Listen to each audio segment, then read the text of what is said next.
Hello friends, स्वागत है आपके अपने चैनल एक्सेल स्टडी में।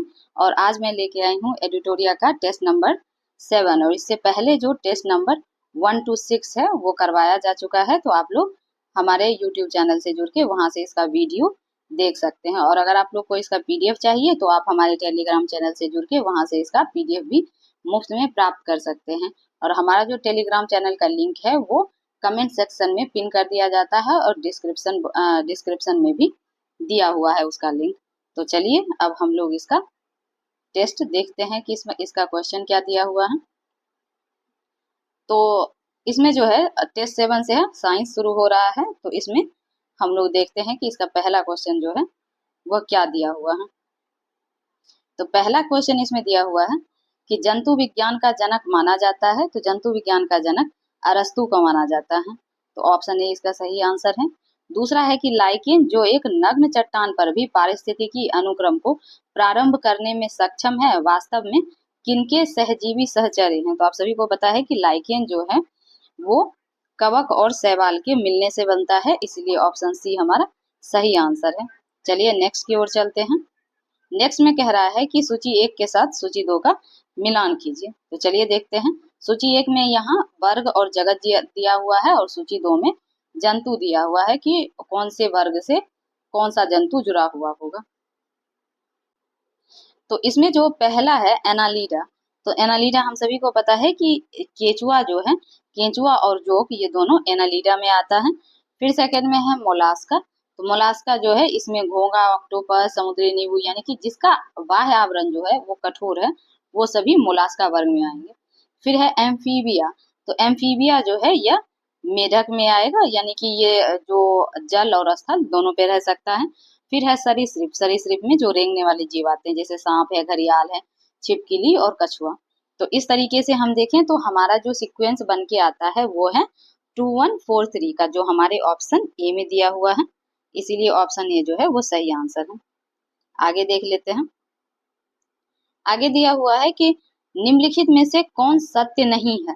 तो इसमें अगर हम देखें तो ऑप्शन ए जो है वो सत्य नहीं है कि जीवाणु की खोज 1683 ईस्वी में इवान वॉस्की के द्वारा किया गया था, जबकि हम सभी को पता है कि जो जीवाणु की खोज है वह 1683 में हुई तो थी, लेकिन एवी ल्यूवेनहॉक के द्वारा किया गया। तो ये हमारा ऑप्शन जो है ए गलत हो जाएगा और इसमें गलत ही पूछ रहा है। आगे इसमें बोला है कि निम्नलिखित कथन पर विचार करें। और इसमें पहला स्टेटमेंट जो दिया हुआ है कि प्रोकैरियोटिक कोशिकाओं में झिल्ली से बना हुआ अस्पष्ट केंद्रक अनुपस्थित होता है। तो ये स्टेटमेंट जो है हमारा ये बिल्कुल सही है। और दूसरा है कारण इसमें दिया हुआ, क्योंकि प्रोकैरियोटिक कोशिकाओं में डीएनए एक झिल्लीबद्ध नाभिक के भीतर नहीं बल्कि साइटोप्लाज्म में मुक्त रूप से पाया जाता है। तो ये हमारा कारण भी इसका सही दिया हुआ है और इसका सही एक्सप्लेनेशन भी है। तो इस तरीके से देखें तो हमारा ऑप्शन ए जो है वो सही है। चलिए आगे देख लेते हैं। निम्नलिखित में से कौन तना का रूपांतरण है। तो इसमें अगर हम देखें तो तना जो है हमारा आलू हो जाएगा, क्योंकि आलू जो है तना का रूपांतरित भाग है। मूली, आप सभी को पता है कि मूली जो है वो जड़ में आएगा, और गाजर भी और चुकंदर भी, ये तीनों जो है जड़ का एग्जाम्पल है। तो चलिए अब हम लोग नेक्स्ट क्वेश्चन की ओर चलते हैं। नेक्स्ट क्वेश्चन है हमारा कि निम्नलिखित में से कौन सही युग्म है। तो इसमें ऑप्शन सी जो है वो सही हो जाएगा कि गुणसूत्र का नामांकन डब्ल्यू वाल्टेयर के द्वारा किया गया। और यहाँ पहला में दिया हुआ है कि आनुवंशिकता का पिता जोहानसन नहीं बल्कि ये ग्रेगर जोहान मेंडल होंगे।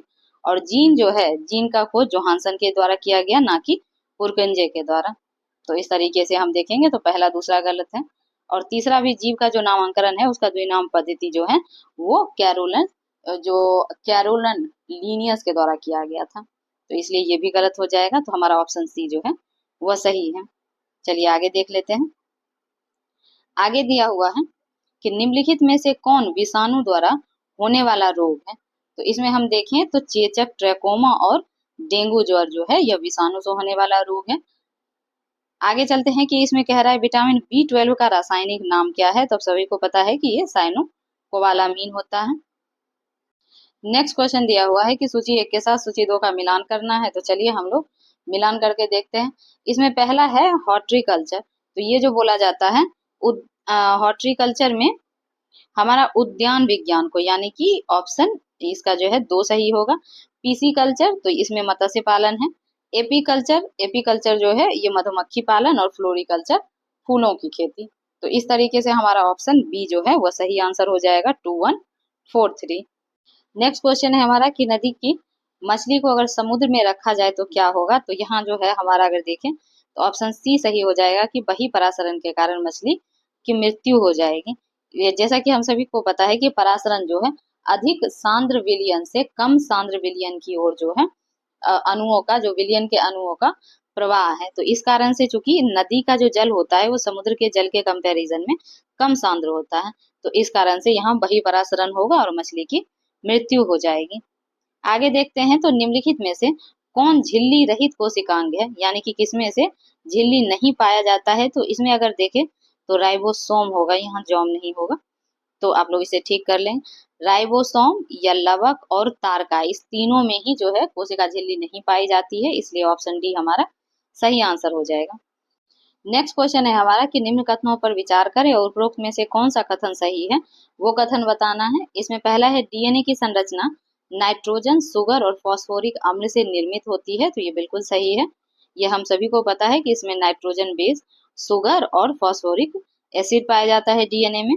और दूसरा है कि यह मुख्य रूप से आरएनए जो है एक अनुवांशिक पदार्थ है। तो नहीं, डीएनए जो है इसमें यह जो है यह अनुवांशिक पदार्थों का परिवहन करता है या स्थानांतरण करता है, यहाँ आरएनए नहीं करता, इसलिए हमारा दूसरा ऑप्शन गलत हो जाएगा।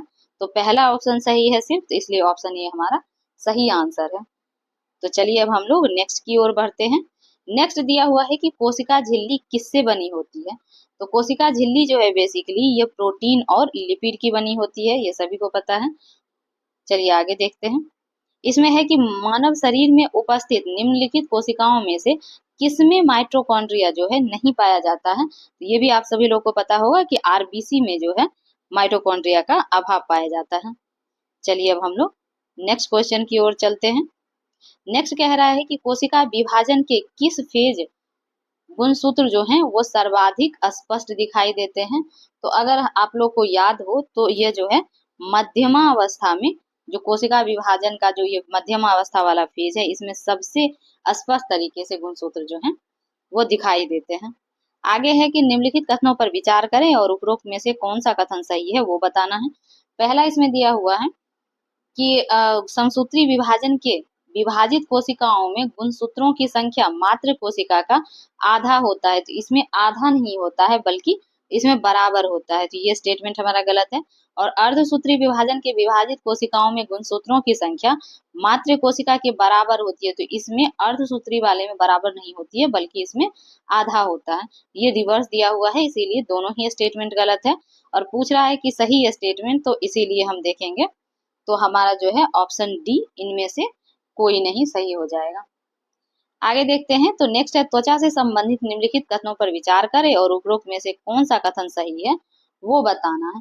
इसमें पहला स्टेटमेंट है कि एपिडर्मिस जो है जीवित कोशिका से बना है। तो एपिडर्मिस जो है यह जीवित कोशिका में नहीं काउंट होता है। क्यों नहीं काउंट होता? क्योंकि इसमें जो है ये चूंकि त्वचा की ऊपरी परत होती है जिसको एपिडर्मिस बोलते हैं, और इसमें रुधिर वाहिनी नहीं पाई जाती है, तो इस कारण से इसे जो है मृत कोशिका माना जाता है, ना कि जीवित कोशिका। और दूसरा है कि डर्मिस मृत कोशिका से बना है। तो डर्मिस जो है हमारे एपिडर्मिस के नीचे का जो लेयर है वो आता है। तो डर्मिस में यहाँ पे है, अगर आप लोग का हाथ कटता भी होगा तो आप लोग देखते होंगे कि ऊपर अगर एपिडर्मिस कटेगा तो ब्लड नहीं आता है, लेकिन अगर आपका डर्मिस कट जाए तो वहां जो है क्योंकि रुधिर वाहिका वहां पाई जाती है, तो वहां आप लोग का हाथ से ब्लड आने लगेगा। तो इस कारण से इसको जीवित कोशिका बोला जाता है, ना कि मृत कोशिका। तो इस तरीके से ये रिवर्स में आंसर दिया हुआ है, तो दोनों ही स्टेटमेंट गलत हो जाएगा। और पूछ रहा है सभी, तो इसलिए ऑप्शन डी हमारा सही हो जाएगा कि इनमें से कोई भी सही नहीं है। आगे देखते हैं। आगे कह रहा है कि पौधे में फ्लोएम मुख्यतः उत्तरदायी है। तो फ्लोएम का जो काम है वह है कि निर्मित भोजन को संवहन करना पौधे के अन्य भागों में। तो ऑप्शन ए हमारा सही है। फिर है निम्नलिखित में से कौन सत्य है। तो अगर इसमें हम लोग देखें तो इसमें ऑप्शन बी कि कंडरा जो है मांसपेशी को अस्थि से जोड़ता है, ये बिल्कुल सही है। और कंडरा जो है इसको हम लोग टेंडन भी बोलते हैं। और इसके अलावा टेंडन के अलावा अगर हम लोग एक और जो इसका जिसमें कि अस्थि को अस्थि से ही जोड़ा जाता है, तो उसको हम लोग क्या बोलते हैं, तो ये आप हमें कमेंट सेक्शन में करके बताएंगे। चलिए नेक्स्ट क्वेश्चन की ओर चलते हैं। इसमें है निम्नलिखित में से कौन सा कथन सत्य है। इसमें हमारा ऑप्शन बी जो है ये सही हो जाएगा कि कंडरा या टेंडन जो है मांसपेशी को अस्थियों से जोड़ता है। और इसके अलावा अगर हम लोग देखें तो जो हमारा लिगामेंट है वो अस्थि को अस्थि से जोड़ेगा। और यहाँ आगे जो कह रहा है एरियोलर जो है अस्थियों को अस्थि से नहीं जोड़ता है, बल्कि यहाँ लिगामेंट होना चाहिए। इसीलिए ये हमारा स्टेटमेंट सही है और सी तो होगा ही नहीं क्योंकि ये गलत है। इसलिए हमारा ऑप्शन बी जो है वो सही है। निम्नलिखित में से कौन ऐच्छिक पेशी है। ऐच्छिक पेशी का मतलब है कि उसका मूवमेंट जो है वो हमारी इच्छा पर निर्भर करता है। तो इनमें से कौन सी ऐसी मांसपेशियां हैं जो हम अपने इच्छा अनुसार उसको कार्य करवा सकते हैं। तो इसमें जो है हमारा गर्दन है कि आप इसको जब चाहें आप इसे लेफ्ट राइट अप डाउन जैसे भी है आप इसको मूवमेंट अपनी इच्छा के अनुसार करवा सकते हैं। जबकि जो हमारा आहार नाल है, पित्ताशय है और श्वास नाल है, इसको आप लोग अपने अकॉर्डिंग मूव नहीं कर सकते, इसीलिए ये सब अनैच्छिक पेशी का भाग है। चलिए आगे देख लेते हैं। आगे दिया हुआ कि निम्नलिखित में से कौन सा कथन सही है। तो इसमें जो है हमारा ऑप्शन सी सही हो जाएगा कि लाल रुधिर कणिकाएं उभयवतल आकार का होता है। और अगर हम आप अदर ऑप्शन देखें कि लाल रुधिर कणिकाएं का निर्माण प्लीहा में होता है, तो आप सभी को पता है कि जो आरबीसी है उसका जो निर्माण होता है वो प्लीहा में नहीं होता, बल्कि वो जो है बोन मैरो में यानी कि जो अस्थि मज्जा जिसको बोलते हैं वहां होता है। और आरबीसी का जो मृत्यु होता है वो स्प्लीन या प्लीहा में होता है, इसीलिए ये स्टेटमेंट गलत है। दूसरा है कि लाल रुधिर कणिकाएं में केंद्रक होते हैं। इससे पहले भी मैंने बताया कि आरबीसी में केंद्रक नहीं पाया जाता है। और नेक्स्ट है कि उपरोक्त में एक से अधिक, तो ये तो होना ही नहीं है, इसलिए हमारा ऑप्शन सी जो है ये सही हो जाएगा। आगे देख लेते हैं। नेक्स्ट दिया हुआ है कि निम्नलिखित कथन पर विचार करें और उपरोक्त में से कौन सा कथन सही है वो कथन बताना है। पहला है कि मोनोसाइट विशिष्ट रोगाणु के प्रति विशिष्ट प्रतिरक्षी यानी कि एंटीबॉडी का निर्माण करता है। और दूसरा दिया हुआ है कि बी लिम्फोसाइट प्रतिरक्षा प्रणाली का सर्वाधिक प्रभावशाली कोशिका है। और तीसरा है कि टी लिम्फोसाइट का मुख्य कार्य प्रतिरक्षियों यानी कि एंटीबॉडीज का निर्माण करना है।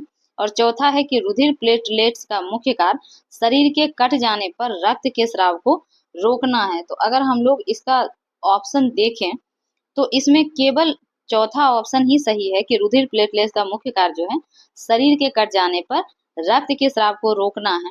अगर इसका पहला स्टेटमेंट देखिए कि मोनोसाइट जो है विशिष्ट रोगाणु के प्रति विशिष्ट प्रतिरक्षी यानी कि एंटीबॉडी का निर्माण करता है, तो ये गलत है क्योंकि ये मोनोसाइट्स नहीं करता बल्कि एंटीबॉडी का निर्माण लिम्फोसाइट करता है, इसलिए ये स्टेटमेंट गलत है। और दूसरा है कि बी लिम्फोसाइट प्रतिरक्षा प्रणाली का सर्वाधिक प्रभावशाली कोशिका है, तो ये नहीं है। टी जो है वो सर्वाधिक प्रभावशाली कोशिका में आएगा, बी लिम्फोसाइट नहीं बल्कि टी लिम्फोसाइट होगा, तो ये स्टेटमेंट भी गलत है। और तीसरा है कि टी लिम्फोसाइट का मुख्य कार्य प्रतिरक्षी प्रणाली का निर्माण करना है, तो इसमें टी का ये काम नहीं है बल्कि बी लिम्फोसाइट जो है वो हमारा एंटीबॉडी का निर्माण करता है, तो ये भी गलत है। इस तरीके से सिर्फ हमारा ऑप्शन जो है सी सही हो जाएगा क्योंकि केवल 4 जो है चौथा स्टेटमेंट ही सही है इस कारण से। तो चलिए अब हम लोग नेक्स्ट क्वेश्चन की ओर चलते हैं। नेक्स्ट क्वेश्चन दिया हुआ है कि माता का रक्त समूह ए तथा पिता का रक्त समूह ए बी हो तो बच्चों का जो संभावित रक्त समूह नहीं होगा, यानी कि कौन सा रक्त समूह दिया हुआ है जो कि बिल्कुल भी नहीं होगा, तो ओ जो है वो बिल्कुल नहीं होगा। क्योंकि अगर ए बी जहां हो तो वहां ओ कभी भी नहीं आएगा, आप लोग इसे शॉर्ट में याद रखेंगे। ए बी और ओ कभी भी साथ में हो ही नहीं सकते हैं, तो इसीलिए अगर ए और ए बी है तो ए हो सकता है, बी हो सकता है और ए बी हो सकता है, ओ कभी भी नहीं होगा, इसीलिए ऑप्शन डी हमारा सही आंसर है। आगे इसमें दिया हुआ है कि मनुष्य के रुधिर वर्ग या एबीओ सिस्टम में अप्रभावी जीन है, यह जो है हमारा ऑप्शन सी सही हो जाएगा। आगे दिए हुए निम्न कथनों पर विचार करें, उपरोक्त में से कौन सा कथन सही है वो कथन बताना है। इसमें पहला है कि बहिस्रावी ग्रंथि के स्राव को हार्मोन कहते हैं, तो इसको हार्मोन नहीं कहते बल्कि बहिस्रावी का जो स्राव होता है उसको हम लोग एंजाइम बोलते हैं। जैसे कि जो टीयर ग्लैंड है या फिर जो स्लाइवा ग्लैंड है, ये सब सभी हमारे बहिर्स्रावी ग्लैंड के उदाहरण है। नेक्स्ट है कि अंतःस्रावी ग्रंथि के स्राव को एंजाइम कहते हैं, तो नहीं, इसको हार्मोन बोलेंगे, इसीलिए हमारा ये गलत हो जाएगा। और चौथा कह रहा है कि बहिस्रावी ग्रंथियां जो हैं वो नलिका विहीन ग्रंथि है, तो नहीं, जो अंतःस्रावी है वो नलिका विहीन होगी, क्योंकि यह जो है ये क्या करेगी, ब्लड में जाके अपने जो भी स्रावित बहिस्रावी का जितना भी एंजाइम है वो सभी वो डक्ट नली से, और जबकि अंतःस्रावी जो है विदाउट डक्ट नली के वो ब्लड में यहाँ पे मिला देती हैं। तो इस कारण से हमारा ऑप्शन जो है डी सही हो जाएगा कि इनमें से कोई भी सही नहीं है। नेक्स्ट क्वेश्चन दिया हुआ है कि निम्न कथनों पर विचार करें और उपरोक्त में से कौन सा कथन सही है वो कथन बताना है। इसमें पहला स्टेटमेंट दिया हुआ है कि बहिस्रावी ग्रंथियों के स्राव को हार्मोन कहते हैं, तो बहिस्रावी ग्रंथि के स्राव को हार्मोन नहीं बल्कि एंजाइम बोला जाता है, तो इसीलिए ये गलत है। दूसरा है अंतःस्रावी ग्रंथि के स्राव को एंजाइम कहते हैं, तो अंतःस्रावी के एंजाइम नहीं बोलेंगे बल्कि हार्मोन बोलेंगे, तो इसीलिए ये भी गलत है। चौथा है कि बहिस्रावी ग्रंथियां जो है नलिका विहीन ग्रंथियां, तो हम सभी को पता है कि बहिस्रावी में नलिका विहीन नहीं बल्कि इसमें नलिकाएं पाई जाती है, और इसी कारण से हम लोग देखें तो लार ग्रंथि या फिर अर्सु ग्रंथि जो है ये हमारे रक्त में ना मिलके बल्कि हमारे शरीर के बाहर जो उत्सर्जन होता है इनका नलिका के कारण ही होगा, इसीलिए ये ऑप्शन भी गलत हो जाएगा। तो हमारा जो ऑप्शन डी सही हो जाएगा कि इनमें से कोई भी सही नहीं है। नेक्स्ट है निम्नलिखित में से कौन पीयूष ग्रंथि के बारे में सही है, तो इसमें देखें तो ऑप्शन डी हमारा सही हो जाएगा, क्योंकि अंतःस्रावी ग्रंथि का एग्जाम्पल है पीयूष ग्रंथि, और मानव शरीर की यह सबसे बड़ी ग्लैंड भी है, और इसे मास्टर ग्लैंड कहते हैं क्योंकि यह जो है शरीर के अन्य ग्रंथियों को भी यह नियंत्रित करता है, इसी कारण से इसको मास्टर ग्लैंड भी कहा जाता है, और ये हमारे मस्तिष्क में जो है यह मस्तिष्क में अवस्थित है, यानी कि मस्तिष्क में पाया जाता है। नेक्स्ट क्वेश्चन है कि निम्नलिखित में से कौन आपातकालीन हार्मोन है, तो यह जो है हमारा ऑप्शन बी सही हो जाएगा, एड्रेनिल, क्योंकि यह जो है इसको आपातकालीन हार्मोन भी बोलते हैं और इसको उरो और लरो हार्मोन भी बोलते हैं, क्योंकि यह इमरजेंसी के टाइम पे एक्टिव हो जाता है। जैसे कि अगर सडनली कोई कुत्ता पीछे पड़ जाए तो आप सडनली मूवमेंट आपका क्या होगा, बढ़ जाएगा, आपके धड़कनें तेज हो जाएंगी, आपको पसीना आने लगेगा या आपको डर लगने लगेगा, तो इस तरीके की जो एक्टिविटी है वो इसी हार्मोन के कारण एक्टिव होता है, इसलिए हमारा ऑप्शन बी सही हो जाएगा, एड्रेनिल। नेक्स्ट है निम्नलिखित कथनों पर विचार करें और उपरोक्त में से कौन सा कथन सही है वो कथन बताना है। इसमें पहला है कि यकृत जो है मानव शरीर की दूसरी सबसे बड़ी ग्लैंड है, तो ये दूसरी नहीं बल्कि सबसे बड़ी ग्लैंड जो है हमारा यकृत ही है, जो कि लगभग 1.5 kg वजन का होता है। दूसरा है कि पित्ताशय के द्वारा पित्त रक्त का स्राव होता है, कि जैसा कि हम सभी को पता है कि पित्ताशय जो है इसमें पित्त का रख रखाव होता है, यानी कि ये क्या करता है, उसको स्टोर करता है, लेकिन उसका जो श्रावण करना या उसका निर्माण करना ये दोनों ही यकृत का कार्य है, इसीलिए ये स्टेटमेंट हमारा गलत हो जाएगा। तो दोनों ही स्टेटमेंट हमारा गलत है, तो इस तरीके से देखें तो हमारा ऑप्शन डी सही हो जाएगा कि इनमें से कोई भी हमारा जो है वो सही नहीं है। नेक्स्ट क्वेश्चन दिया हुआ है कि निम्नलिखित में से कौन सा गलत है, तो इसमें देखें तो पहला स्टेटमेंट, दूसरा स्टेटमेंट और तीसरा, ये तीनों ही सही है, इसलिए ऑप्शन डी सही हो जाएगा कि इनमें से कोई भी जो है वो गलत नहीं है, क्योंकि ग्लाइकोजेनेसिस की प्रक्रिया में जो ग्लूकोज है वो ग्लाइकोजन के फॉर्म में उसमें रूपांतरित हो जाता है, और यही रूपांतरण होके हमारे यकृत में स्टोर हो जाता है। तो इसमें अगर सेकंड देखें तो सेकंड में यही दिया हुआ है कि यकृत जो है कार्बोहाइड्रेट उपापचय के अंतर्गत ग्लाइकोजन का निर्माण और संचय करता है। और तीसरा है कि शरीर के अवयव में ही प्रोटीन विघटन के परिणाम स्वरूप जो है हमारा जल, कार्बन डाइऑक्साइड और अन्य नाइट्रोजन पदार्थ जैसे अमोनिया है, यूरिया है, यूरिक एसिड है, ये सभी का निर्माण होता है, तो ये भी सही है। इसमें तीनों ही स्टेटमेंट सही है, इसलिए ऑप्शन डी हमारा सही आंसर है।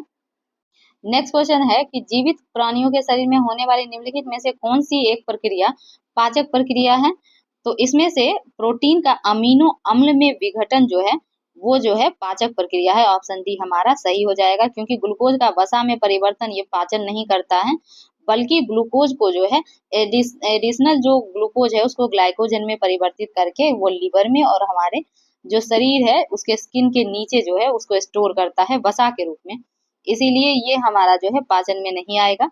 दूसरा है कि ग्लूकोज का जो ग्लाइकोजन में परिवर्तन है, यह पाचन क्रिया नहीं है, बल्कि उसको क्या करता है, एडिशनल ग्लूकोज को ग्लाइकोजन में परिवर्तित करके स्टोर करता है, वो उसका पाचन नहीं करता, तो इसीलिए ये भी गलत है। तो तीसरा है कि ग्लूकोज का कार्बन डाइऑक्साइड और जल में विघटन होता है, तो ये भी जो है वो पाचन प्रक्रिया नहीं है, बल्कि इसका जो है ग्लूकोज का जब ये ब्रेक होता है तो ये कार्बन डाइऑक्साइड और जल में टूटता है, इसीलिए ये भी गलत है। तो हमारा ऑप्शन डी जो है वो सही हो जाएगा। चलिए आगे चलते हैं। नेक्स्ट दिया हुआ है कि निम्नलिखित में से कौन छोटी आंत में शामिल है। तो देखेंगे तो छोटी आंत का 3 भाग होता है, जिसमें डेडूनम, जेजूनम और इलियम। तो इसमें अगर हम उसका हिंदी फॉर्म देखें तो डेडूनम को ग्रहणी बोलते हैं, इसीलिए ऑप्शन डी हमारा सही आंसर हो जाएगा। चलिए आगे देखते हैं। निम्नलिखित कथन पर विचार करें तथा सत्य कथन का चयन करें। इसमें पहला स्टेटमेंट दिया हुआ है कि अमाशय जो है प्रोटीन पाचन का प्रमुख स्थान रहा है, तो ये बिल्कुल सही है। दूसरा है कि भोजन में उपस्थित लगभग 30% मंड या स्टार्च का पाचन मुख गुहा में हो जाता है, तो ये भी सही है, क्योंकि पाचन जो है हमारा वह हमारे मुख गुहा में से ही शुरू होता है, और मुख गुहा में से जो स्टार्च का पाचन होता है वो हमारे मुख गुहा में शुरू हो जाता है। जैसा कि आप सभी लोग को पता है कि हमारे जो लार में 4 एंजाइम पाए जाते हैं, जिसमें कि जैसे लाइसोजाइम है, म्यूलिन है और 2 अन्य भी हैं। तो इसी तरीके से दूसरा स्टेटमेंट सही है। तीसरा कह रहा है कि जठर ग्रंथियों का जो जठर रस है वह क्षारीय होता है। ये सभी लोग को पता है कि ये क्षारीय नहीं होता, बल्कि ये नेचर में अम्लीय होता है, तो इसीलिए तीसरा स्टेटमेंट हमारा गलत हो जाएगा। पहला दूसरा सही है, तो ऑप्शन ए जो है वो सही आंसर है इसका। आगे है कि निम्नलिखित में से कौन सही है वो बताना है। इसमें हमारा ऑप्शन सी सही हो जाएगा कि कुपिका गैसों के विनियमन के लिए आवश्यक सतही क्षेत्रफल प्रदान करती है, तो ये हमारा सही है। नेक्स्ट क्वेश्चन है हमारा कि अग्नाशय रस में कौन सा एंजाइम होता है। तो इसमें ऑप्शन सी सही हो जाएगा कि एमाइलेज और लाइपेज। आप लोग इसको लेट से शॉर्ट फॉर्म में याद कर सकते हैं कि अग्नाशय रस में कौन से 3 से एंजाइम जो हैं वो स्रावित होते हैं। एल से लाइपेज, ए से एमाइलेज और टी से ट्रिप्सिन। तो नेक्स्ट क्वेश्चन है कि प्रकाश संश्लेषण के दौरान प्रकाशीय अभिक्रिया कहाँ होती है। तो यह जो है ग्रेना में होगा। ऑप्शन ए हमारा सही आंसर है। प्रकाश श्वसन यानी कि फोटो रेस्पिरेशन संबंधित है, तो यह संबंधित है C3 चक्र या केल्विन चक्र में कार्बन डाइऑक्साइड और ऑक्सीजन दोनों के प्रवेश से। तो ऑप्शन बी हमारा सही आंसर है। नेक्स्ट क्वेश्चन है कि प्रकाश संश्लेषण को प्रभावित करने वाला कारक है। तो इसमें जो कारक हो जाएगा कार्बन डाइऑक्साइड, तापमान, ऑक्सीजन, प्रकाश और जल, यानी कि ऑप्शन ए हमारा सही आंसर हो जाएगा, क्योंकि ये सभी फैक्टर जो हैं वो प्रकाश संश्लेषण की क्रिया को प्रभावित करते हैं। नेक्स्ट क्वेश्चन है कि शीत कोश में भंडारित फल अधिक समय तक चलते हैं, क्योंकि जो उसकी श्वसन दर है उसको घटा दी जाती है इस कारण से, इसलिए ऑप्शन डी हमारा सही आंसर है। आगे है निम्नलिखित में से कौन पादप हार्मोन मुख्यतया फल परिपक्वता के लिए उत्तरदायी है। तो इसमें देखेंगे तो एथिलीन जो है प्राकृतिक रूप से जो फल को पकाता है वो एथिलीन है, लेकिन यही अगर हम लोग कृत्रिम रूप से पकाते हैं तो वो एसिटिलीन है, तो ये आप लोग याद रखेंगे। नेक्स्ट क्वेश्चन है कि निम्नलिखित कथन पर विचार करें और उपरोक्त में से कौन सा कथन सही है वो स्टेटमेंट बताना है।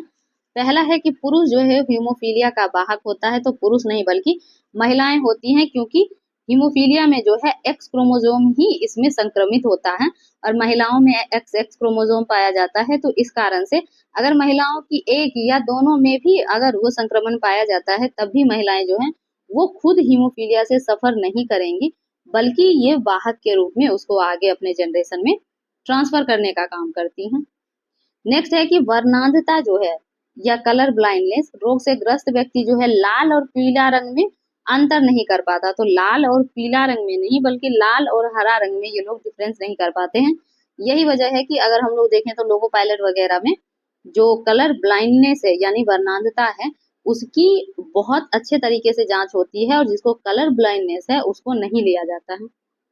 नेक्स्ट है कि हीमोफीलिया के कारण रक्त थक्का जल्दी बन जाता है। तो हम सभी लोग को पता है कि हीमोफीलिया जिसको होता है उसमें ये प्रॉब्लम होता है कि उसका जो रक्त का थक्का है वो नहीं बन पाता है, तो इसी कारण से ये जो स्टेटमेंट है ये गलत हो जाएगा। और हीमोफीलिया जो है वो अगर देखें तो इसकी शुरुआत जो है वो ब्रिटेन की महारानी एलिजाबेथ से माना जाता है, क्योंकि उन्हीं को सर्वप्रथम जो है ये रोग था, उनका रक्त का थक्का नहीं बन पाता था और बाद में ये वहां से पूरे वर्ल्ड में फैल गया, ऐसा माना जाता है। तो इस तरीके से देखें तो हमारा तीनों ही इसमें स्टेटमेंट गलत दिया हुआ है, इसलिए ऑप्शन डी सही हो जाएगा कि इनमें से कोई भी सही नहीं है। आगे है नेक्स्ट क्वेश्चन दिया हुआ है कि निम्नलिखित में से कौन सा स्टेटमेंट सही है।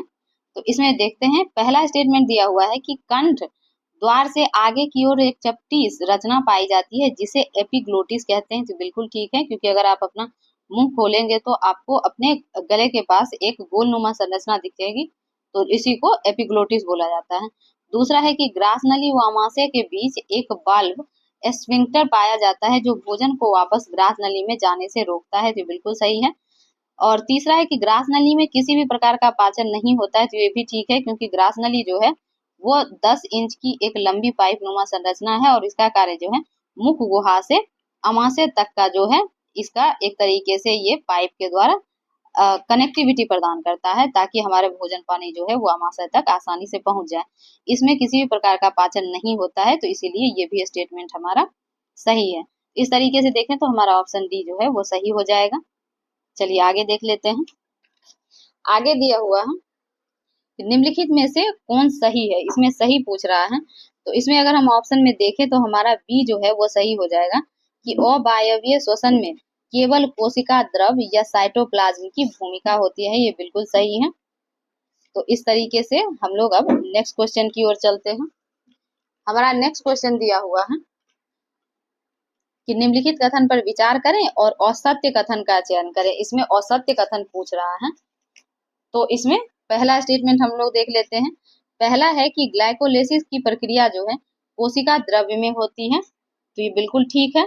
दूसरा है कि केब्स चक्र की सभी प्रक्रिया जो है ऑक्सीजन की अनुपस्थिति में माइटोकॉन्ड्रिया में होती है। बिल्कुल सही है। और इसी केब्स चक्र के कारण जो है हमारा जो हमारे शरीर को जो है ऊर्जा जो प्रदान होती है इसी केब्स चक्र के फॉर्म में, और इसीलिए माइटोकॉन्ड्रिया को हम लोग शरीर का ऊर्जा गृह या पावर हाउस भी बोलते हैं। दोनों ही स्टेटमेंट सही है। इसमें असत्य पूछ रहा है, तो इसीलिए हमारा ऑप्शन डी सही हो जाएगा कि इनमें से कोई नहीं, क्योंकि कोई भी असत्य नहीं है। आगे है कि श्वसन की प्रक्रिया के दौरान ऑक्सीजन की उपस्थिति में खाद्य पदार्थों के ऑक्सीकरण होने पर निर्माण नहीं होता है। तो इसमें ऑक्सीजन का निर्माण जो है वह नहीं होता है। आगे है कि जब मनुष्य कार्य करता है तो मांसपेशी में ऑक्सीजन के अभाव में पायरुविक अम्ल का विखंडन किसमें हो जाता है। तो इसमें जो है लैक्टिक अम्ल जो है ये इसका विखंडन हो जाता है, और इसी वजह से हमारी मांसपेशियों में दर्द का जो एक कारण है वो लैक्टिक एसिड के जमाव के कारण ही होता है। आगे है निम्नलिखित में से कौन सा सही है। इसमें सही स्टेटमेंट पूछ रहा है। इसमें पहला दिया हुआ है कि धमनियों में रक्त दाब सिराओं की तुलना में अधिक होता है। तो ये बिल्कुल सही है, क्योंकि धमनियां जो है हमारे शरीर में शुद्ध रक्त का जो प्रवाह होता है वो धमनियों में ही होता है, और ये जो है सिराओं के तुलना में ये अधिक मोटी होती हैं, क्योंकि इसमें जो हमारा रक्त है उसका दाब जो है सिराओं के कंपैरिजन में ज्यादा होता है। और अगर हमारा सिरा कट जाए तो एक मिनट के लिए हम लोग बच भी, लेकिन अगर धमनियां कट जाए तो हमारा जो है शरीर में ब्लड का जो फ्लो है वो बहुत तेजी से बाहर की ओर होगा, और हमारे लिए बचने का जो कंडीशन है वो कम चांसेस होता है। इसीलिए हमारा ऑप्शन ए जो है वो सही दिया हुआ है। चलिए अब हम लोग नेक्स्ट क्वेश्चन की ओर चलते हैं। नेक्स्ट दिया हुआ है कि निम्नलिखित कथनों पर विचार करें और उपरोक्त में से कौन सा कथन सही है वो बताना है। इसमें पहला स्टेटमेंट है कि हृदय एक दोहरी झिल्ली से घिरा रहता है जिसे पेरिकार्डियम कहते हैं। तो ये बिल्कुल ठीक है। दूसरा है कि रुधिर परिसंचरण की खोज जो है ल्यूवेन हॉक द्वारा किया गया था। तो रुधिर परिसंचरण तंत्र की जो खोज है ल्यूवेन हॉक के द्वारा नहीं बल्कि विलियम हार्वे के द्वारा किया गया था, इसीलिए ये स्टेटमेंट हमारा गलत है। तीसरा है कि हृदय की धड़कन पर नियंत्रण के लिए पोटेशियम आवश्यक है। तो ये भी बिल्कुल सही है। इसमें पहला और तीसरा सही है जो हमारे ऑप्शन सी में दिख रहा है, इसीलिए हमारा ऑप्शन सी जो है वह सही आंसर हो जाएगा। नेक्स्ट क्वेश्चन दिया हुआ है कि एक सामान्य स्वस्थ व्यक्ति का प्रकुचन दाब या सिस्टोलिक प्रेशर है। तो सिस्टोलिक प्रेशर जो है 120 mmHg, यानी ऑप्शन ए इसका सही आंसर है। आप सभी लोग को पता है कि हमारा ब्लड प्रेशर जो है 120/80 होता है, और 120 को सिस्टोलिक और 80 को जो है डायसिस्टोलिक बोला जाता है। नेक्स्ट है, निम्नलिखित में से कौन उपास्थि या कार्टिलेज से संबंधित है? तो इसमें देखेंगे तो सारा ही कार्टिलेज है, क्योंकि यह जो है अर्ध ठोस और लचीली होती है। फिर है, उपास्थि की कोशिकाओं को कॉन्ड्रोसाइट कहा जाता है, और भ्रूणीय अवस्था में अधिकांश कंकाल जो है हाइलाइन उपस्थिति का बना होता है। ये तीनों ही सही है, इसलिए ऑप्शन डी जो है हमारा सही हो जाएगा। नेक्स्ट दिया हुआ है कि नर जनन हार्मोन है, तो इसमें टेस्टोस्टेरोन जो है वह नर जन, जबकि एस्ट्रोजन और प्रोजेस्टेरोन जो है ये मादा जनन हार्मोन है। नेक्स्ट है कि एपिनेफ्रिन है, तो एपिनेफ्रिन जो है वो हृदय स्पंदन को एकाएक रुक जाने पर पुनः चालू करने में सहायक है, यानी ऑप्शन बी जो है हमारा वो सही आंसर है। अब हम लोग नेक्स्ट क्वेश्चन की ओर चलते हैं। नेक्स्ट दिया हुआ है कि सूची 1 को सूची 2 से मिलान करना है, जिसमें सूची 1 में अंग दिया हुआ है और सूची 2 में उत्सर्जी पदार्थ। तो चलिए हम लोग इसको मिलान करते हैं।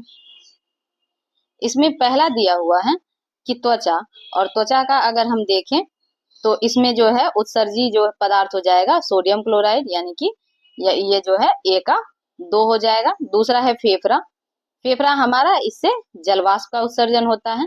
फिर है यकृत, और यकृत का देखें तो इसमें बिलरुबिन और आंत का कैल्शियम।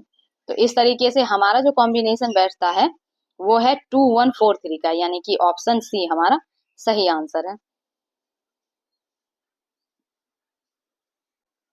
नेक्स्ट क्वेश्चन हमारा दिया हुआ है कि मानव रुधिर यदि अम्लीय हो जाए तो क्या होगा? तो ये होगा कि हीमोग्लोबिन की ऑक्सीजन जो वहन क्षमता है वह कम हो जाएगी, यानी कि हमारा ऑप्शन ए जो है वो सही हो जाएगा इसमें से। नेक्स्ट हमारा दिया हुआ है कि निम्नलिखित कथन पर विचार करें और उपरोक्त में से कौन सा कथन सही है वो बताना है। तो इसका पहला स्टेटमेंट है कि नेफ्रॉन जो है फेफड़े की क्रियान्वयन इकाई है। तो यहाँ जो है नेफ्रॉन जो है यह वृक्क की कार्यात्मक या क्रियान्वयन इकाई है, ना कि फेफड़े का, इसीलिए ऑप्शन ए गलत है। दूसरा है कि केशिका गुच्छ में नलिकाओं का जो जाल होता है जो अपवाही तथा अभिवाही धमनियों से मिलकर बना है, तो ये बिल्कुल सही है। तो इसमें सिर्फ ऑप्शन 2 सही है, इसीलिए यहाँ जो है हमारा ऑप्शन बी सही हो जाएगा कि केवल 2 जो है वो सही है। नेक्स्ट है, मनुष्य के शरीर में खून के शुद्धिकरण की प्रक्रिया को क्या कहते हैं? तो ये डायलिसिस कहलाता है, क्योंकि जो हमारा किडनी है वो जो ब्लड है उसका प्यूरिफिकेशन करता है। चलिए आगे चलते हैं। नेक्स्ट दिया हुआ है कि क्रेब्स हेंसलीट चक्र जो है यह जो है यकृत में यूरिया संश्लेषण हेतु होता है, यानी ऑप्शन डी जो है हमारा वो सही आंसर है। नेक्स्ट है कथन ए में कि मेनिंजेस तथा मस्तिष्क के मध्य में सेरिब्रोस्पाइनल द्रव भरा हुआ रहता है, और कारण दिया हुआ है कि यह द्रव्य जो है मस्तिष्क को बाह्य आघात से सुरक्षित रहने में ये सहायता करता है। तो ये कथन और कारण दोनों सही है, और कारण जो है कथन की सही व्याख्या भी कर रहा है, इसीलिए ऑप्शन ए हमारा सही आंसर हो जाएगा। नेक्स्ट क्वेश्चन है हमारा कि सूची 1 को सूची 2 से सुमेलित करना है। तो चलिए हम लोग देख लेते हैं। सूची 1 में मस्तिष्क के भाग दिया हुआ है, और सूची 2 में वो जो है कौन सा कार्य करता है या कौन से कार्य को वो लोग कंट्रोल करता है। तो चलिए इसमें पहला है हम लोग का कि सेरिब्रम। तो सेरिब्रम का कार्य है कि सोचना, समझना या फिर ऐच्छिक क्रियाओं का नियंत्रण, यानी कि ये 4 से सुमेलित है। फिर है हाइपोथैलेमस। तो हाइपोथैलेमस जो है यह जैसे ताप नियंत्रक है, भूख और प्यास जो है ये सारा तो हाइपोथैलेमस के द्वारा होता है। फिर है सेरिबेलम। सेरिबेलम जो है यह शरीर का संतुलन करता है, और मेडुला ऑब्लिंगेटा हृदय, धड़कन, श्वास, पाचन इत्यादि का। तो इस तरीके से हमारा जो कॉम्बिनेशन बन के आता है 4321 का, जो हमारे ऑप्शन बी में दिया हुआ है। नेक्स्ट क्वेश्चन हमारा दिया हुआ है कि निम्नलिखित में से कौन सा सही है। इसमें पहला देखें तो मेरुरज्जु का कार्य प्रतिवर्ती क्रियाओं का नियंत्रण, तो ये बिल्कुल ठीक है। दूसरा है मेरुरज्जु जो है मस्तिष्क तथा शरीर में फैली विभिन्न तंत्रिकाओं के बीच सेतु का कार्य करता है, तो ये भी सही है। और मेरुरज्जु जो है चारों ओर से मेनिंजेस द्वारा घिरी हुई होती है, तो ये भी ठीक है। तीनों सही है, इसलिए ऑप्शन डी हमारा सही आंसर है। तो अब हम लोग नेक्स्ट की ओर चलते हैं।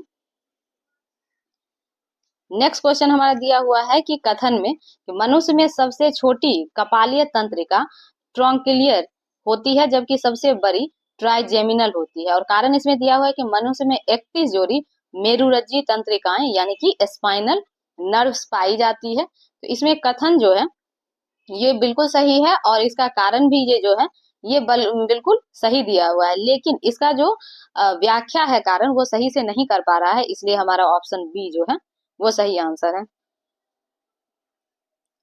नेक्स्ट क्वेश्चन दिया हुआ है कि निम्नलिखित में से कौन दृष्टिपल या रेटिना से संबंधित नहीं है। तो यहाँ अगर हम ऑप्शन डी देखें कि फोबिया में जो अत्यधिक संख्या में शंकु जो है संघनित रहते हैं, ये सही नहीं है।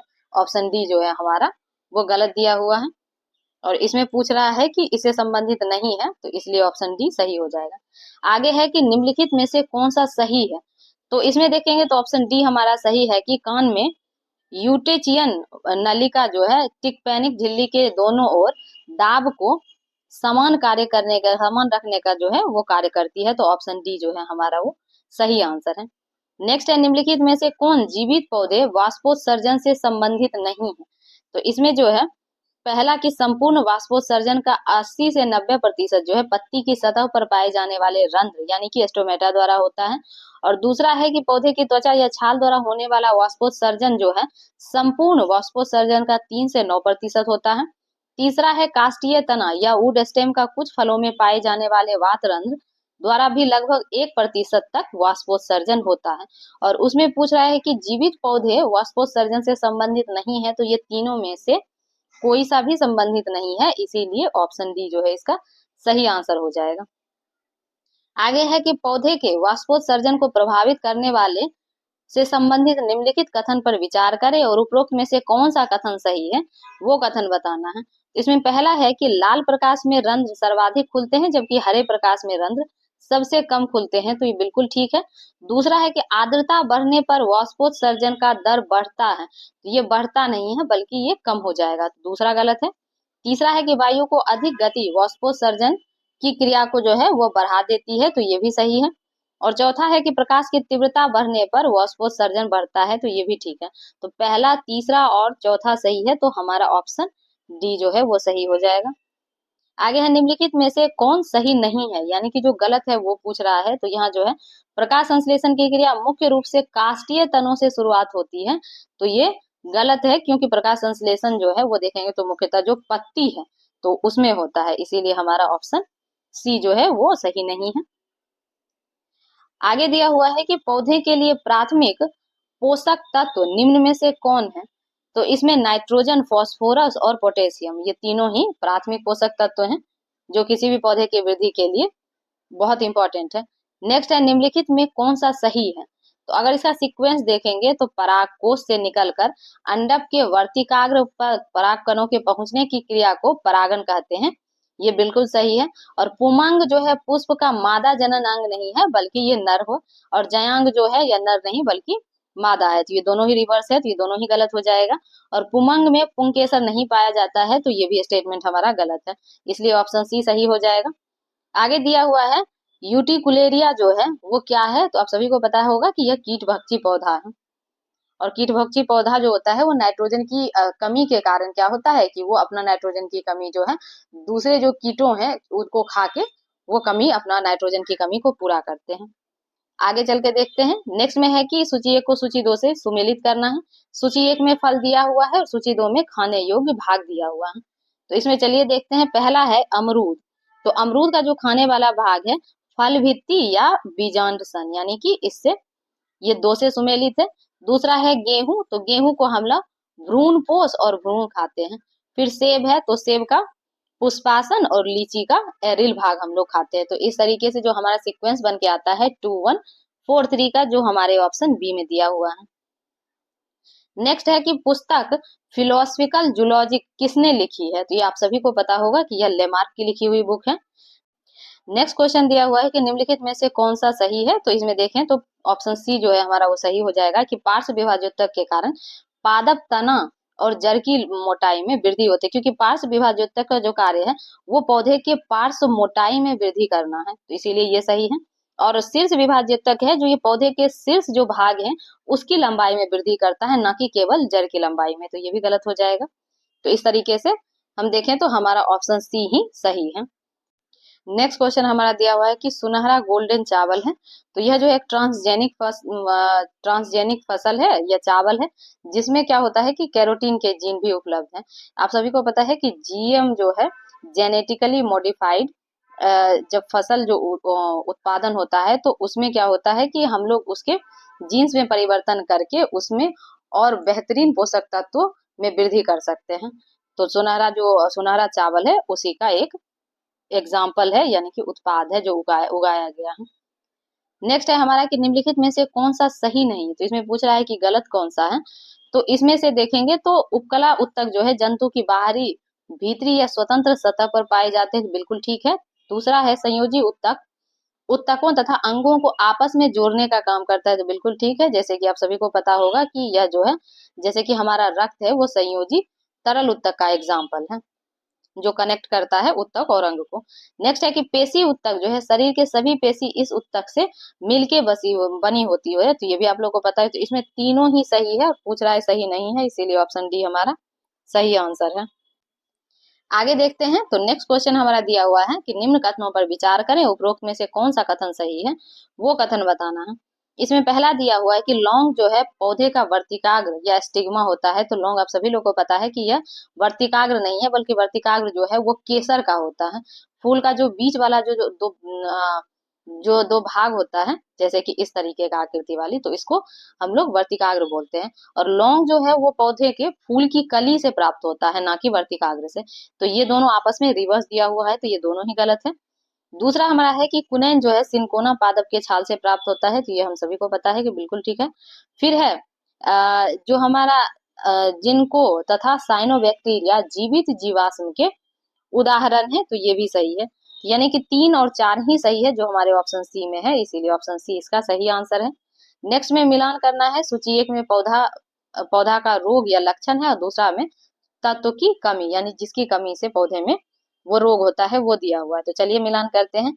पहला है कि धान में खैरा रोग, तो ये जो होता है जस्ता की कमी से। आलू का ब्लैक हट रोग, तो ये जो है ऑक्सीजन की कमी के कारण होता है।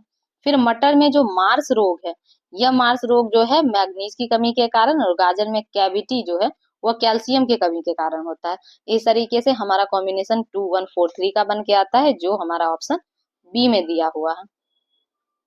आगे दिया हुआ है कि क्लोरोप्लास्ट के संबंध में निम्नलिखित कथन पर विचार करें और असत्य कथन का चयन करें, यानी कि जो इसमें गलत दिया हुआ है वो चुनना है। तो इसमें पहला दिया हुआ है कि यह एक दोहरी झिल्ली वाला कोशिकांग है, तो बिल्कुल ठीक है। दूसरा है कि इसका अपना डीएनए तथा राइबोसोम है, तो ये भी सही है। इसमें दोनों ही स्टेटमेंट सही है, और असत्य पूछ रहा है, इसीलिए ऑप्शन डी सही हो जाएगा कि ना तो पहला और ना ही दूसरा असत्य है। आगे है कि कोलेने काइमा उत्तक का मुख्य कार्य क्या है, तो आप सभी को पता है कि यह जो है पौधे को क्या करता है कि स्थिरता, या फिर उसको क्या करता है यांत्रिक समर्थन देना, मतलब उसको स्टेबिलिटी प्रदान करता है। आगे है कि लिगामेंट एक संयोजी उत्तक है जो जोड़ता है, ये मैं पहले भी बता चुकी हूँ एक में कि यह हड्डी को हड्डी से जोड़ता है, और यही हड्डी को अगर मांसपेशी से जोड़ेगा तो वह कार्य जो है वह टेंडन करता है। आगे है निम्नलिखित में से कौन सा पोषक तत्व मैक्रोन्यूट्रिएंट्स के अंतर्गत आता है, तो इसमें देखें तो हमारा जो है नाइट्रोजन जो है वो मैक्रो में, यानी कि वृहद रूप से इसका सबसे ज्यादा यूज होता है।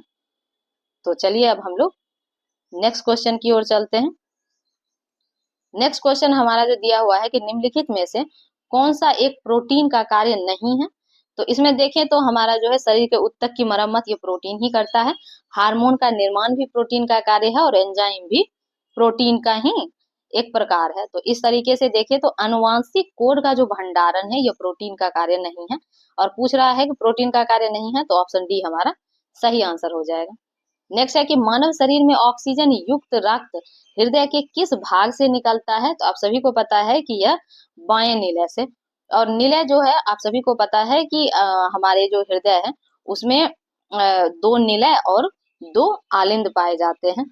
टोटल 4 चैम्बर है, और निलय में हमेशा शुद्ध रक्त होता है। शुद्ध रक्त का मतलब है कि हमारे रक्त में जब ऑक्सीजन मिला हुआ हो तो वह शुद्ध रक्त के अंतर्गत आता है। तो चलिए यहाँ ऑप्शन डी है। आगे है कि निम्नलिखित में से कौन सा कार्य मुख्यतः सेरिब्रम द्वारा नियंत्रित होता है, तो जितनी भी स्वैच्छिक क्रियाएं हैं, जैसे कि हमारा गर्दन का हिलाना या हाथ का मूवमेंट या पैर का मूवमेंट, ये सारा ही सेरिब्रम के द्वारा नियंत्रित होता है। आगे है कि भारत की पहली क्लोन गिर गाय है, तो यह इसका नाम जो है वो गंगा रखा गया था। नेक्स्ट है डीएनए फिंगरप्रिंटिंग का निर्धारण कैसे किया जाता है, तो यह जो है डीएनए तंतु में क्षारक युग्मों के क्रम से। नेक्स्ट क्वेश्चन है, निम्नलिखित कथन पर विचार करें और इसमें उपरोक्त में से कौन सा कथन सही है वो कथन बताना है। तो इसमें पहला स्टेटमेंट है कि पुनः प्रयोज्य प्रक्षेपण प्रौद्योगिकी का उपयोग विभिन्न अंतरिक्ष मिशन के लिए लागत को बढ़ाएगा। तो ये लागत को बढ़ाएगा नहीं बल्कि उसको कम कर देगा, तो इसीलिए ये स्टेटमेंट गलत है।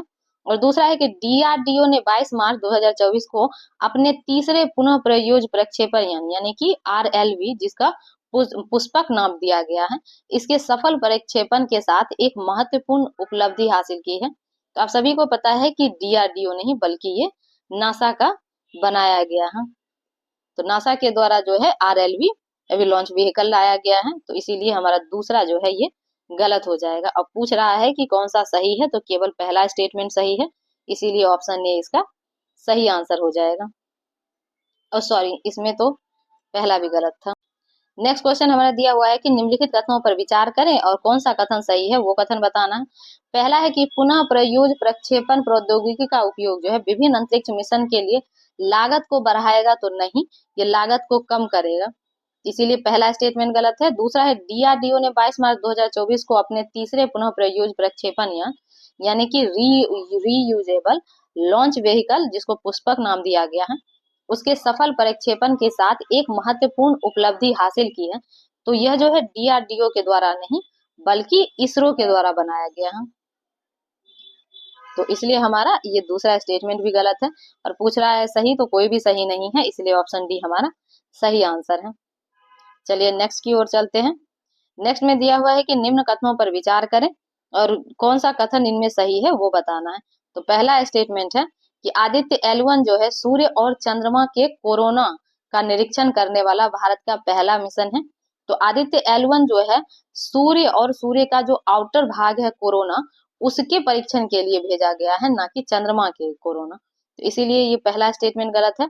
दूसरा है कि लैग्रेंज पॉइंट वह है जहां दो बड़े द्रव्यमान का गुरुत्वाकर्षण खिंचाव एक छोटी वस्तु को अपनी स्थिति में बनाए रखने के लिए आवश्यक अभिकेंद्रीय बल से अधिक होता है। तो यह अधिक नहीं होगा बल्कि ये अभिकेंद्रीय बल के बराबर ही होगा, तभी कोई वस्तु जो है उस पे स्थिर हो पाएगा, तो इसीलिए ये भी हमारा गलत हो जाएगा। तो इसमें पूछा है सही, तो कोई भी सही नहीं है, इसीलिए ऑप्शन डी हमारा सही आंसर है। नेक्स्ट देखें तो निम्नलिखित में से कौन सा सही नहीं है, यानी कि इसमें गलत स्टेटमेंट पूछ रहा है। तो इसमें पहला देखिए कि भारतीय क्षेत्रीय नौवहन उपग्रह प्रणाली यानी कि IRNSS परियोजना को मई 2007 में भारत सरकार द्वारा अनुमोदित किया गया था, तो ये बिल्कुल सही है। जैसा कि आप सभी को पता है कि Indian regional navigation satellite system जो है, जिसको नाविक नाम दिया गया है, यह भारत की क्षेत्रीय नेविगेशन सिस्टम है और इसको 2007 में ही लाया गया था, तो ये बिल्कुल सही है। चलिए आगे हम लोग देख लेते हैं। नेक्स्ट क्वेश्चन हमारा जो दिया हुआ है यह है कि जीपीएस तकनीक का उपयोग निम्नलिखित में से किन क्षेत्रों में हो रहा है। तो जीपीएस का यूज आजकल देखें तो हम फोन में भी यूज होता है, बैंकिंग में भी और पावर ग्रिड के नियंत्रण में भी, तो तीनों में है, इसलिए ऑप्शन डी हमारा सही आंसर हो जाएगा। नेक्स्ट क्वेश्चन हमारा जो दिया हुआ है कि 6G से संबंधित निम्नलिखित कथनों पर विचार करें। पहला इसमें दिया हुआ है कि जनवरी 2025 में संचार मंत्रालय के तहत दूर संचार विभाग यानी कि डॉट ने 6G तकनीक में नवाचार और नेतृत्व को बढ़ावा देने के लिए 6G का जो गठबंधन है उसको लॉन्च किया है। तो ये जो है ये जो हमारा टाइमिंग दिया हुआ है कि जनवरी 2025, तो ये जनवरी में 2025 में नहीं बल्कि जून 2023 में ही हुआ था, इसीलिए पहला स्टेटमेंट गलत है। दूसरा दिया हुआ है कि 5G की अनुवर्ती 100 गुना त्वरित गति अल्ट्रा लो विलंबता लेटेसी जिसको बोलते हैं उच्च विश्वसनीयता और स्थापक कनेक्टिविटी प्रदान करता है, तो ये बिल्कुल ठीक है। इसमें दूसरा ही स्टेटमेंट सही है, इसलिए ऑप्शन बी जो है हमारा वो सही आंसर हो जाएगा। आगे दिया हुआ है निम्नलिखित में से कौन सा सही नहीं है, यानी कि जो गलत स्टेटमेंट है वो बताना है। तो पहला है कि सरफेस वेव, इनमें वे सभी मोबाइल शामिल हैं जो पृथ्वी के सरफेस पर हैं, तो ये स्टेटमेंट जो है हमारा ये गलत है। चलिए आगे देखते हैं। नेक्स्ट है कि क्लाउड कंप्यूटर के बारे में कौन सा कथन सही है। तो इसमें पहला स्टेटमेंट है कि इंटरनेट पर कंप्यूटिंग संसाधन जैसे सर्वर, स्टोरेज, डाटाबेस, सॉफ्टवेयर और एप्लीकेशन की डिलीवरी है, तो ये सभी क्लाउड कंप्यूटिंग के अंतर्गत आता है और उसी का एप्लीकेशन है। तो चलिए आगे देखते हैं।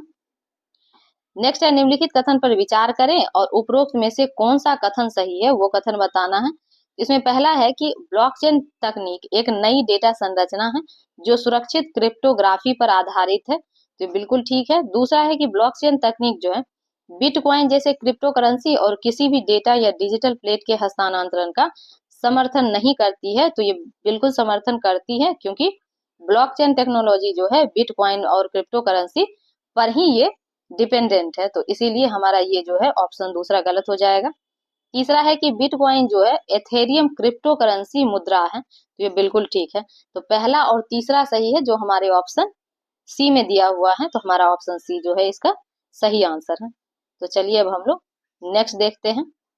नेक्स्ट है कि रैनसमवेयर जो है डैश का एक उदाहरण है जिसे जानबूझकर कंप्यूटर सर्वर क्लाइंट या कंप्यूटर नेटवर्क को नुकसान पहुंचाने के लिए डिजाइन किया गया है। तो आप सभी को पता है कि यह जो है यह मेलवेयर है, यानी कि स्पैम का एक प्रकार है।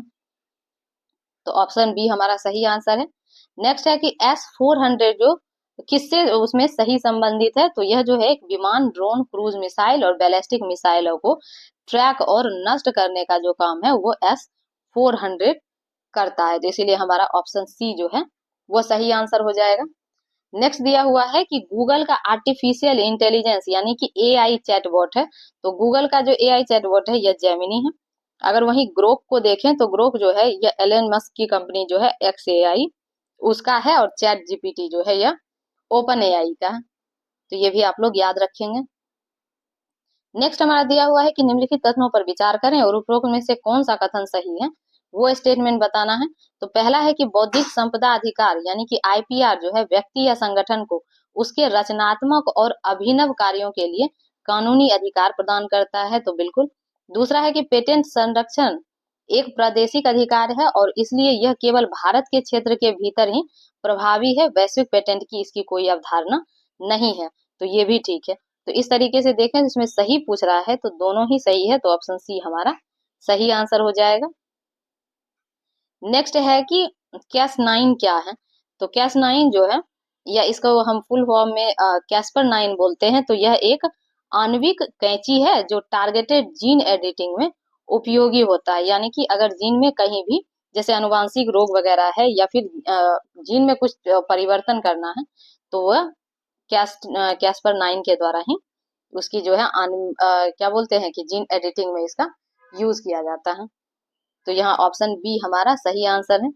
नेक्स्ट है कि स्टेम कोशिका उपचार यह क्या है, तो यह जो है एक तो क्लोनिंग के लिए यूज होता है, रोग या चोट के उपचार के लिए भी, और अनिश्चित काल तक अपने जैसी और प्रतियां यह बना सकता है, क्योंकि स्टेम कोशिका का जो कार्य है कि ये अपने जैसी अदर कोशिका जो है इसे निर्मित किया जा सकता है, और इसीलिए इसका यूज जो है क्लोनिंग में या फिर अगर कहीं कोई भी अंग क्षतिग्रस्त हो गया हो तो स्टेम सेल का यूज करके उसको हम लोग पुनर्निर्माण भी कर सकते हैं, तो इसीलिए हमारा इसमें एक से ज्यादा सही है, तो ऑप्शन डी हमारा सही हो जाएगा।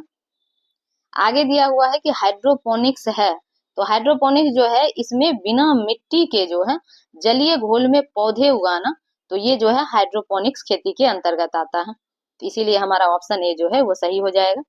दक्षिण बिहार में कौन सी मिट्टी पाई जाती है, तो अगर आप लोग बिहार स्पेसिफिक जैसे बुक है तो उसमें आप लोग देखेंगे कि जो दक्षिण वाला क्षेत्र है वह सूखाग्रस्त क्षेत्र है, इसीलिए वहाँ जो है करेल केवाल मिट्टी वो ज्यादा पाई जाती है। वहीं अगर उत्तर भारत में देखें, सॉरी उत्तर भारत कह रही हूँ, उत्तर बिहार में, तो चूंकि उत्तर बिहार में जो है उसमें नवीन जलोढ़ ज्यादा पाया जाता है, और उसका कारण ये भी है कि वो बिहार का जो उत्तरी भाग है उसमें बाढ़ जो है अधिकतर जिलों में बाढ़ आता है, जिस वजह से वहाँ क्या होता है कि नवीन जलोढ़ जो है प्रत्येक साल वहां पे नवीन जलोढ़ का निर्माण होता है, और चूंकि बिहार जो है ऊपर से हिमालय से सटा हुआ क्षेत्र है तो इसीलिए तराई मिट्टी जो है ऊपर वाला जो 5 से 7 किलोमीटर का जो एरिया है, जो हमारा 7 डिस्ट्रिक्ट लगा हुआ है, यानी कि पश्चिमी चंपारण से लेकर किशनगंज तक, तो वहाँ तराई मिट्टी पाया जाता है। और पर्वत पदीय मिट्टी भी थोड़ा बहुत जो सोमेश्वर श्रेणी है यानी कि पश्चिमी चंपारण के साइड में वहाँ पर्वत पदीय मिट्टी पाया जाएगा। चलिए अब हम लोग आगे देख लेते हैं। नेक्स्ट कह रहा है कि मिलान करना है, जिसमें सूची 1 में झील दिया हुआ है और सूची 2 में जिला दिया हुआ है, तो चलिए हम लोग मिलान कर लेते हैं। तो पहला है गोगा बिल झील, जिसको घोगा झील भी बोलते हैं, तो यह हमारा कटिहार में है, गोगा बिल झील कटिहार। और फिर घोड़ा कटोरा झील, यह सभी लोगों को पता होगा कि यह जो है राजगीर में है। तो यह हमारा 3 से ये सुमेलित है। फिर है सिमरी झील, और सिमरी झील जो है यह सहरसा का है, और पिपरामन झील यह मोतिहारी या पूर्वी चंपारण में है। तो इस तरीके से हमारा जो कॉम्बिनेशन है 4-3-2-1, तो 4-3-2-1 जो है ऑप्शन बी में दिया हुआ है। आगे देखते हैं। आगे दिया हुआ कि निम्न में से कौन सा मिलान जो है वह गलत है। तो इसमें अगर देखें तो कर्मनाशा जलप्रपात ये बक्सर में है, ये ठीक है। जियार कुंड और तेलहर कुंड, जियार कुंड भोजपुर में और तेलहर कुंड कैमूर में, ये भी ठीक है। लेकिन मजहर कुंड जो है यह नालंदा में नहीं है, तो ये हमारा ऑप्शन जो है यह गलत हो जाएगा। नेक्स्ट क्वेश्चन है हमारा कि बिहार के किस कृषि जलवायु क्षेत्र में सबसे अधिक जिले हैं। तो यहाँ हम देखें तो बिहार का जो कृषि जलवायु क्षेत्र है उसको 3 भाग में बांटा गया है। तो पहला जो है ये हमारा हो जाएगा उत्तर पश्चिमी, और दूसरा था उत्तर पूर्वी, और तीसरा में 2 भाग किया हुआ है कि फर्स्ट में जो है हमारा पूर्व दक्षिण पूरब है, और फिर अगर हम इसका तीसरा का जो सेकेंड बोलेंगे तो ये जो है हमारा दक्षिण पश्चिम है। तो इसमें जो सबसे ज्यादा जो डिस्ट्रिक्ट वाला जो इसमें कृषि जलवायु क्षेत्र है वो है उत्तर पश्चिम वाला, तो इसीलिए हमारा ऑप्शन बी हो जाएगा। चलिए आगे देखते हैं। आगे दिया हुआ है कि जनजाति और जिले के निम्न जोड़े में से कौन सा सही नहीं है, यानी कि जो गलत सुमेलित है वो देखते हैं। तो संथाल जो है यह बांका में पाया जाता है, बिल्कुल ठीक है। उराव सुपौल में, ये भी ठीक है। फिर कह रहा है कि खरवार ये भागलपुर में मिलता है, पर मुंडा जो है यह जमुई में नहीं मिलेगा। मुंडा जो है ये बेसिकली हमारा जो है उधर भागलपुर के साइड, और फिर नीचे आएंगे तो हमारा जो झारखंड वाला जो एरिया है मुंडा जो है रांची के साइड पे उधर ज्यादा पाया जाता है, इसीलिए हमारा ऑप्शन बी ये सही हो जाएगा, क्योंकि ये जोड़ा सही नहीं है। नेक्स्ट क्वेश्चन पे चलते हैं। नेक्स्ट है कि बिहार में बिहार के जो निम्न प्रशासनिक विभागीय जोड़े में से किस जोड़े से गंगा नदी नहीं बहती है। तो ये जो है बीपीएससी का PYQ है, यानी कि प्रीवियस ईयर क्वेश्चन पेपर है, तो आप सभी लोग को आंसर पता हो कि कोसी और मगध, यानी कि जो मगध प्रशासनिक विभाग है, यानी कि बिहार में जो 9 प्रमंडल हैं तो उसमें से मगध भी है, और मगध में कोसी नदी नहीं है, बल्कि कोसी जो है यह सहरसा वाले में आएगा, सहरसा, सुपौल और अररिया वाले में। तो इसीलिए ऑप्शन डी हमारा सही आंसर है। नेक्स्ट है कि बिहार जाति आधारित जनगणना 2022 के अनुसार बिहार में किस वर्ग की आबादी जो है सर्वाधिक है। तो आप सभी को पता है कि जो इसमें ईबीसी है वो लगभग में 35% है, 35 या 36% है। तो ये जो है सबसे ज्यादा ये पाया जाता है। और अगर हम कास्ट का बात करें तो जो यादव है वो 14% है उनका, यानी कि सबसे ज्यादा जो है यादवों का बिहार में जातिगत जनगणना के आधार पे सबसे ज्यादा यादव जाति की बहुलता है। आगे देखते हैं। आगे है कि कोपेन के अनुसार दक्षिण बिहार को किन संकेत द्वारा दर्शाया जाता है। तो जो दक्षिण बिहार है उसको AW के द्वारा जो है वो डिनोट किया जाता है, और उत्तर बिहार को देखेंगे तो CWG के द्वारा। और यह जो है कोपेन का वर्गीकरण है, इसके अलावा थानवेट का भी है, तो आप लोग वो भी याद रखेंगे क्योंकि वो भी पूछता है। चलिए आगे देख लेते हैं। नेक्स्ट में दिया हुआ है कि निम्नलिखित कथनों पर विचार करें और सत्य कथन का चयन करें। इसमें जो देखे पहला स्टेटमेंट है कि कोसी परियोजना की स्थापना 1953 ईस्वी में की गई, बिल्कुल ठीक है। दूसरा है कि कोसी परियोजना एवं गंडक परियोजना दोनों भारत और नेपाल की संयुक्त परियोजना है, तो ये भी ठीक है, दोनों ठीक है, इसीलिए ऑप्शन सी जो है हमारा सही आंसर हो जाएगा। तो चलिए आगे देखते हैं। आगे दिया हुआ है कि पेनोर, नांगर और बलासर मेची निम्न में से किस नदी की सहायक नदी है। यानी कि ये तीनों नदी जो है कौन से नदी की सहायक नदी है। तो हम सभी को पता है कि यह महानंदा की सहायक नदी है, और अभी जो नदी जोड़ो परियोजना है उसमें कोसी और मेची को ही जोड़ा जा रहा है, ताकि वो बाढ़ के पानी को नियंत्रित किया जा सके, और जो दक्षिण बिहार है वहां पे पानी की कमी को पूरा किया जा सके। आगे चलते हैं। तो आगे है कि 2024-25 के बजट में घोषित प्रधानमंत्री इंटर्नशिप योजना यानी कि PMIS का लक्ष्य क्या है। तो इसका लक्ष्य है कि सिर्फ 500 कंपनी में 5 वर्ष में 1 करोड़ युवाओं को इंटर्नशिप प्रदान करना। तो ऑप्शन बी हमारा सही आंसर हो जाएगा।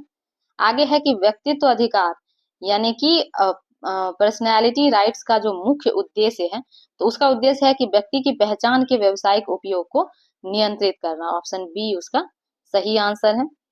ध्रुव नीति के संदर्भ में ध्रुव का पूर्ण रूप क्या है। तो इसको देखें तो इसका पूर्ण रूप है digital highways for unified address and virtual access, यानी कि इसका फुल फॉर्म ऑप्शन बी में दिया हुआ है। आगे है कि इसरो के द्वारा PSLV C59 का उपयोग करके कौन सा उपग्रह सफलतापूर्वक प्रक्षेपित किया गया है। ये सभी को पता होगा कि प्रोबा 3 जो है। आगे है कि निम्नलिखित कथनों पर विचार करें जो संयुक्त राष्ट्र शांति निर्माण आयोग यानी कि UNPBC के बारे में है और कौन सा कथन सही है वो कथन बताना है। पहला है कि भारत को 2025-26 के लिए सदस्य चुना गया, तो ये भी ठीक है। फिर दूसरा दिया हुआ है कि UNPBC की स्थापना 2005 में हुई थी, तो ये भी ठीक। फिर है ये संघर्ष के बाद पुनर्प्राप्ति और सतत विकास पर केंद्रित है, तो ये भी ठीक है। तीनों ठीक है, इसीलिए ऑप्शन डी हमारा सही आंसर है।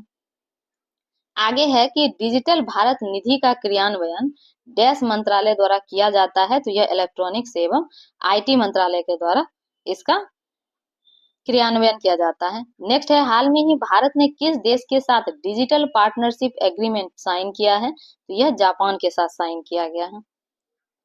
चलिए आगे देखते हैं। नेक्स्ट में दिया हुआ कि हाल में ही किस संगठन ने भारत के लिए ग्लोबल एजुकेशन मॉनिटरिंग रिपोर्ट 2024 जारी किया है, तो यह जो है यूनेस्को के द्वारा जारी किया गया। सहकार से समृद्धि अभियान के अंतर्गत किन क्षेत्रों को प्राथमिकता दी गई है, तो इनमें जो है एक तो पैक्स को यानी कि जो प्राथमिक कृषि साख समितियां हैं उसको, फिर दुग्ध सहकारी समिति और सहकारी बैंकिंग, तीनों को इसमें यानी कि सहकार से समृद्धि जो अभियान है इसके अंतर्गत ये तीनों सेक्टर को रखा गया है, इसलिए ऑप्शन डी हमारा सही हो जाएगा कि उपरोक्त में से सभी। आगे है महिला सशक्तिकरण सप्ताह के दौरान किस पहल पर विशेष बल दिया गया, तो महिला उद्यमिता पर। फिर है इंडिया UAE स्टार्टअप ब्रिज किस मंच पर लॉन्च किया गया है, तो यह जो है गेटेक्स ग्लोबल, यानी ऑप्शन बी हमारा सही आंसर हो जाएगा। आगे है निम्नलिखित कथनों पर विचार करें और सही विकल्प चुनें। तो पहला है इसमें कि PM ई बस सेवा योजना भारत सरकार द्वारा पूरी तरह वित्त पोषित की जाती है, तो ये पूरी तरह भारत सरकार के द्वारा नहीं है बल्कि इसको PPT मॉडल पे लाया गया है, यानी कि पब्लिक प्राइवेट और पार्टनरशिप। तो यानी कि हमारा जो है ऑप्शन ए ये गलत हो जाएगा। और इसमें PPP मॉडल पे क्या होता है कि इसमें जो निजी कंपनियां हैं उसको भी इन्वॉल्व किया जाता है ताकि वो क्या कर सके कि सरकार के खर्चे को कम कर सके। और फिर बाद में जैसे कि अगर आप लोग रोड वगैरह देखते होंगे तो वहाँ जो टोल टैक्स लिया जाता है तो उस वो भी PPP मॉडल पे बना हुआ है और सरकार और प्राइवेट निजी कंपनियां दोनों मिलके बनाती हैं और बाद में टोल टैक्स के द्वारा निजी कंपनियां जो है वो एक निश्चित टाइम अवधि के द्वारा अपना लगाया गया पैसा वापस वो लोग ले लेता है। तो इसलिए ये जो है ये PPP मॉडल पर है, तो ये पूरी तरीके से सरकार के द्वारा वित्त पोषित नहीं होगा। दूसरा है यह योजना जो है Tier 2 और Tier 3 शहरों में लागू किया गया है, तो ये बिल्कुल ठीक है। तो इसमें सिर्फ ऑप्शन 2 ठीक है, इसीलिए इसका बी ऑप्शन सही हो जाएगा, केवल 2 ठीक है। हाल में ही समाचार पत्रों में रहा अमृत पैक्स 2024 किससे संबंधित है, तो यह जो है अंतरराष्ट्रीय डाक टिकट प्रणाली से। आगे चल के देखते हैं। इसमें है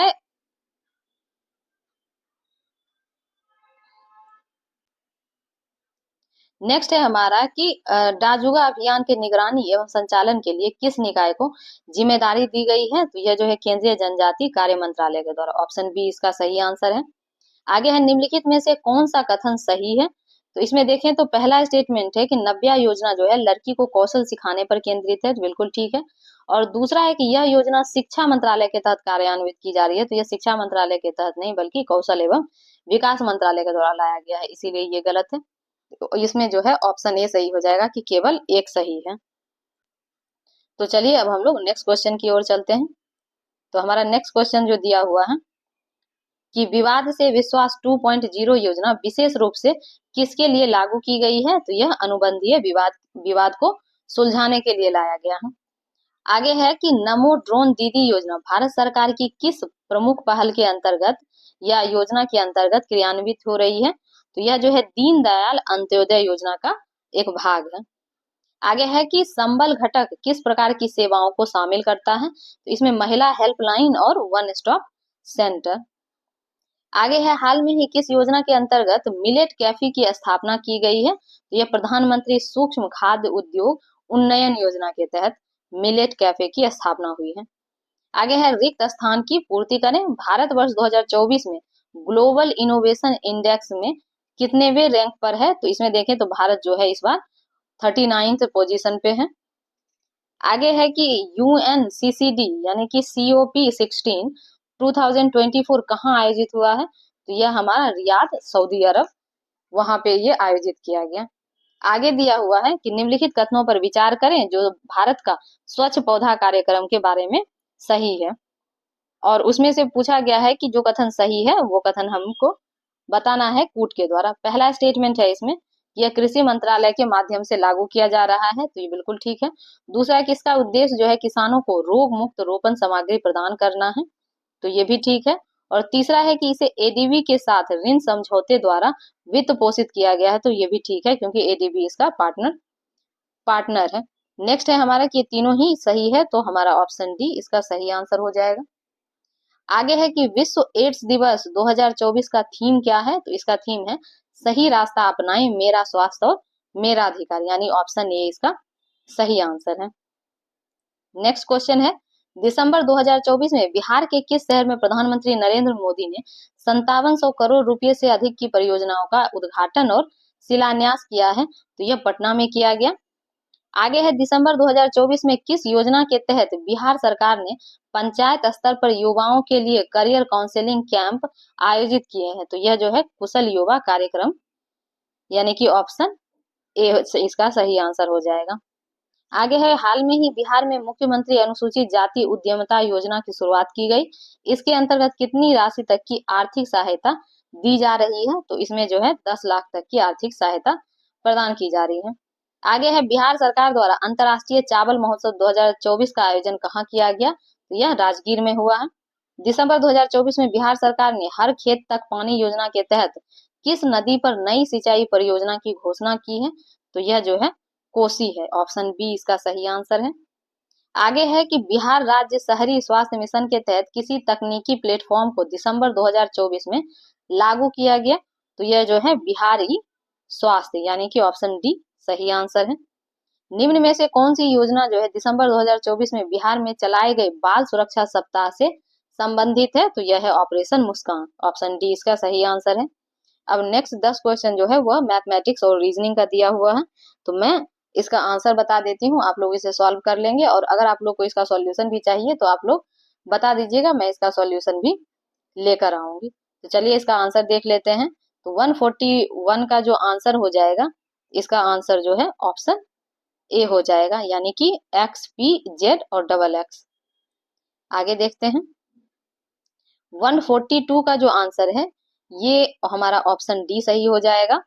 और 143 का आंसर यहाँ ऑप्शन डी सही हो जाएगा।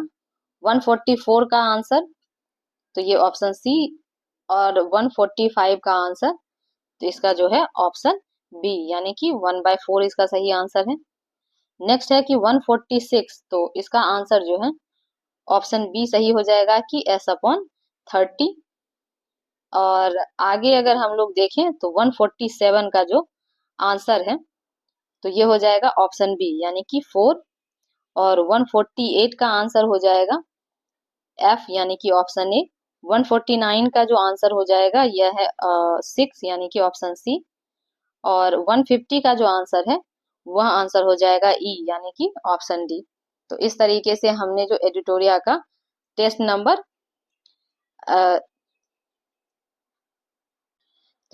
7 है वो हमने सॉल्व कर लिया है। और अगर आप लोग को इसका PDF चाहिए तो आप हमारे टेलीग्राम चैनल से जुड़ के वहां से इसका PDF प्राप्त कर सकते हैं। और हमारे टेलीग्राम चैनल का लिंक जो है इस वीडियो के कमेंट सेक्शन में पिन कर दिया गया है। और इसके अलावा भी हमारे टेलीग्राम चैनल पर BPSC 71st प्रीलिम्स के अदर जितने भी टेस्ट सीरीज के PDF हैं वहां आपको मुफ्त में प्रोवाइड करवाया जाता है। तो आप लोग वहां से जुड़ें और मैक्सिमम बेनिफिट उठाएं।